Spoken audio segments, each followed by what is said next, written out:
ہماری کہانی کے معزز ناظرین السلام علیکم۔ تندوری مرغ کی کہانی۔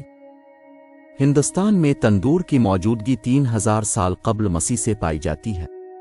گو کہ یہ بھی کہا جاتا ہے کہ تندور وسط ایشیا، ایران، افغانستان کی ایجاد ہے، لیکن موہن جودڑو میں کھدائی کے دوران پائے جانے والے چھوٹے مٹی کے چولہے جو عصر حاضر کے تندور سے بہت مشابہت رکھتے ہیں، اس بات کی تصدیق کرتے ہیں کہ ہندوستان میں تندور زمانہ ماقبل سے موجود تھا۔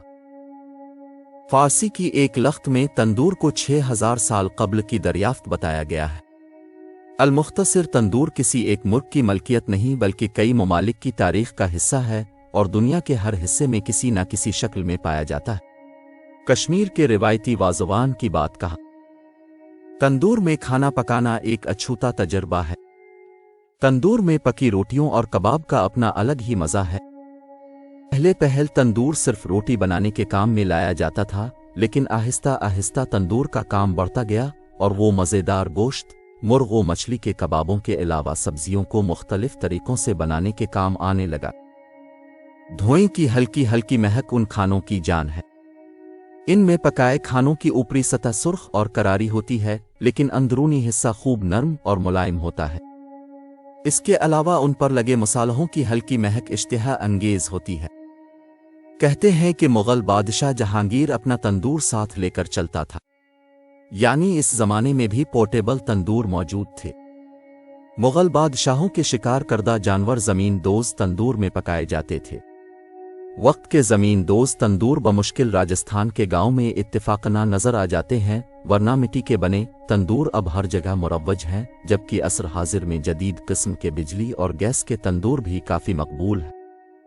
ہندوستان میں دلی سلطنت کے عہد حکومت میں امیر خسرو تندور میں بنی روٹی نان تندوری کا ذکر کرتے ہیں، جبکہ آئین اکبری میں بھی تندور کا ذکر ملتا ہے۔ ہماری کہانی کے معزز ناظرین، 16ویں صدی کے وسط میں گرو نانک نے سکھ مذہب کی بنیاد رکھی اور نسل و ذات پات کے امتیازات کو مٹانے کے لیے سانجھا چولہے یعنی مشترک چولہے کو فروغ دیا۔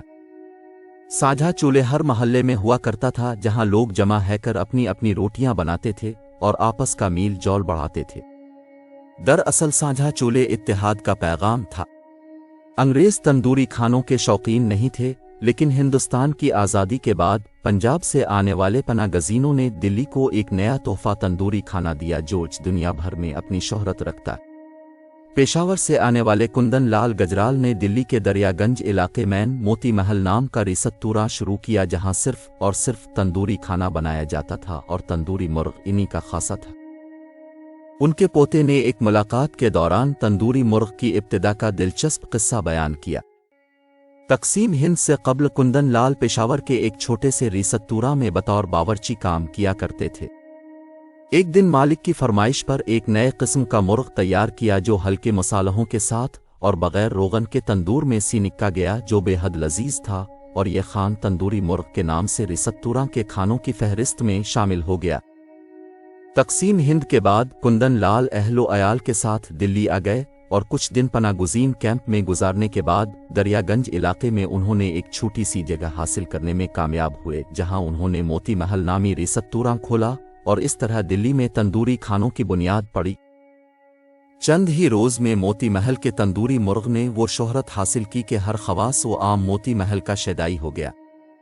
جواہر لال نہرو، شاستری جی، اندرا گاندھی، راجیو گاندھی، الغرض سیاسی میدان کا کوئی ایسا فرد ہوگا جس نے موتی محل کا رخ نہ کیا ہو۔ تندوری مرغ پکانے کی ترکیب: مرغ 600 سے 700 گرام کھال اتارا ہوا ہے، ایک لیموں کا رس 1.5 کھانے کا چمچہ، پسی ہوئی لال مرچ 1 چائے کا چمچہ، نمک 1 چائے کا چمچہ، 2 دہی آدھی پیالی، پسا ہوا لہسن 1 کھانے کا چمچہ، ادرک 1 کھانے کا چمچہ، کالا نمک نصف چائے کا چمچہ، گرم مسالہ 1 چائے کا چمچہ، کسوری میتھی نصف چائے کا چمچہ۔